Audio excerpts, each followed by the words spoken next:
There's a kind of leaving that happens 3 seconds before anyone notices. The arm is still there, the smile is still there, and inside the body, something has already walked out the door. Picture the most ordinary scene in the world. Any kitchen, Sunday morning coffee brewing. Someone comes up behind another person, leans in, slips an arm around their waist. It's the gesture this person has waited their whole life for. And it's exactly at this moment that something inside the one giving the embrace shifts. Not with words, before words, the shoulder pulls back half an inch. The breathing changes register, the skin warms for no reason, and in 3 seconds, the mind finds an excuse, any excuse, an email, a noise outside, anything. The one who pulls away will swear, if anyone asks that everything is fine, will say they're happy, will believe it. But the body had already left the kitchen before the person knew they were leaving. And the one who stayed, still standing with their hand on the coffee, hearing the bedroom door close on the other side of the house, will begin to think a phrase that will return many times again.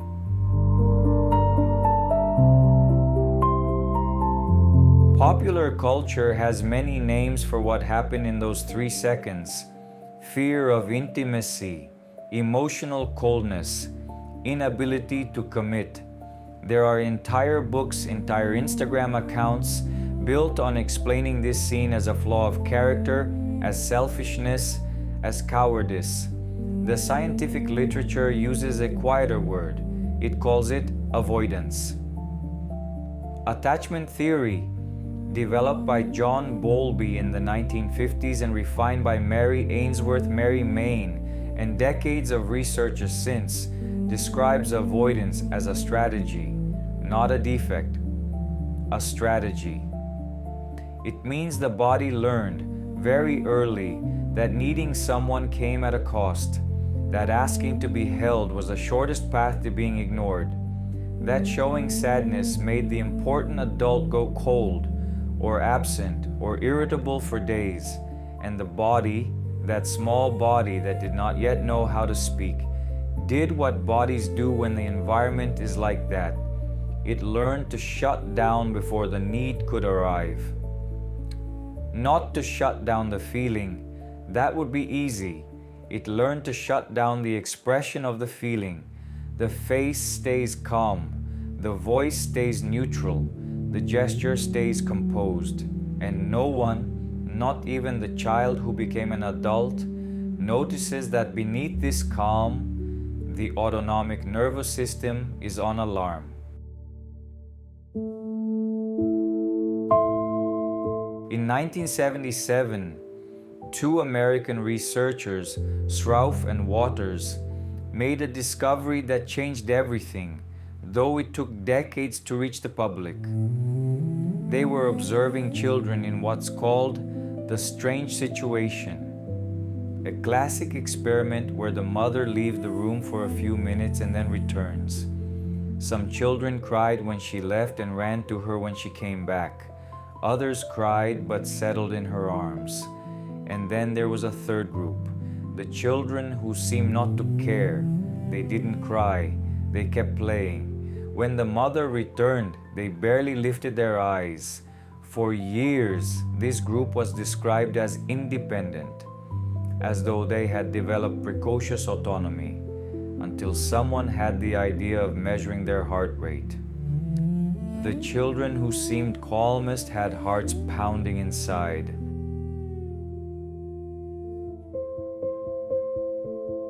On the outside, a still landscape. On the inside, an alarm. Decades later, in 2006, a researcher named Robert Monder tested the same thing in adults. People with high avoidance scores on attachment measures showed something called HRV, heart rate variability, significantly lower than in secure individuals. Low HRV in plain language, means a nervous system that has lost its flexibility, that stays slightly tense always, that can no longer return easily to rest. And in 2018, a study by Bryant and Hutanamon revealed something even more subtle. When you activate in a lab setting the image of an attachment figure, someone loved, someone present, in people with secure attachment, the HRV rises. The body settles at the memory of the other. This is what we call co-regulation. In people with high avoidance, this does not happen. The other has stopped being a place of rest for the nervous system. Think about what that means. For the secure person, remembering someone they love is a physiological medicine.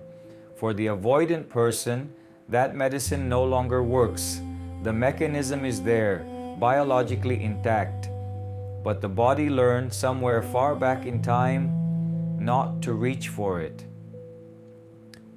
There is one more study by Christopher Fagundes that may be the most disquieting of them all. He followed people moving through marital separations, and he discovered that among the avoidant there were two invisible subgroups, indistinguishable to the naked eye. One whose body under stress could execute the deactivation successfully. This group reorganized well after the loss, and a second whose system failed to execute the deactivation. This group collapsed silently. From the outside, the same. From the inside, ruin. Which is to say, leaving for the avoidant is not the opposite of loving. It is the only form of regulation their body has found that allows them to keep loving at all. And when that regulation fails, when the body can no longer even execute the leaving, that is when the person falls ill, quietly, with no one noticing, including themselves.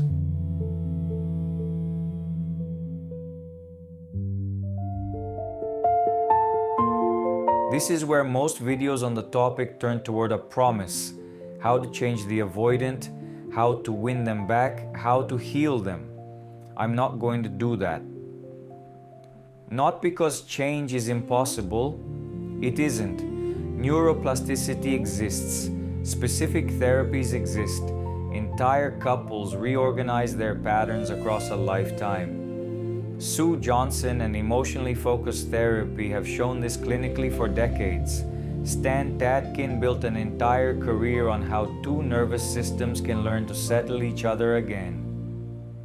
I'm not going to do it for a different reason, because the question underneath, how do I change the avoidant, is not a question about the avoidant. It is a question about why we are asking the romantic relationship to carry a weight it was never designed to carry alone.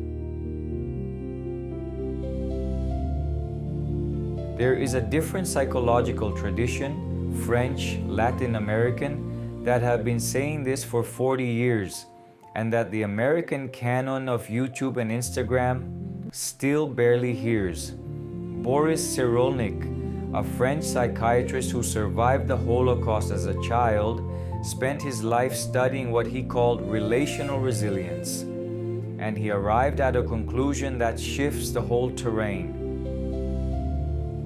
Cyrulnik says, the vulnerability that this avoidant child carried into adult life is not a defect. It is a compressed openness, and that openness does not decompress inside the romantic dyad, it decompresses inside the village. In other words, we are asking the romantic partner to heal wounds that used to be tended by a network of people, aunts, grandparents, neighbors, teachers, cousins who slept over at your house, godparents who showed up unannounced. The avoidant child didn't need a perfect partner. She needed 8 steady adults orbiting around her. And the avoidant adult today doesn't either. American attachment theory asks, how do I build security with my partner? The Latin reading asks, Why is my entire life organized so that my partner is the only secure person in it? Two different questions. They lead to different lives. So what do you do with this? Maybe nothing that usually gets called doing. Maybe it's something else. Maybe it is first to stop treating the 3 seconds as a moral failure. The one who pulls away in the kitchen is not choosing to pull away. They are being chosen by a system older than their capacity to choose. And the one left with their hand on the coffee thinking again, they are not being rejected for who they are. They are crossing a physiological wave that belongs to another person in another time before they existed. Recognizing this does not heal it, but it takes the poison out. It takes the poison out of believing the other person decided to hurt you. It takes the poison out of believing that you are at some deep level too much. It takes the poison out of the silent mutual diagnosis that avoidant anxious couples perform on each other for years. And maybe in place of the diagnosis, a kind of curiosity can begin to appear. What kind of village did I never have? What kind of village can I build now? Not to replace my partner, but so that they don't have to be everything. Who else can help me regulate this nervous system? A sister who calls every Tuesday, a group that meets once a month, a therapist, a childhood friend who keeps no score, a neighbor who always has coffee on. The avoidant person doesn't need to stop leaving in the 3 seconds. They need perhaps more places to return to when returning makes sense. And the anxious person doesn't need to stop noticing the leaving. They need perhaps more people in their life beyond the one who is leaving. Attachment theory does not heal, it explains. And sometimes explaining well is enough to make a life hold what it could not hold before.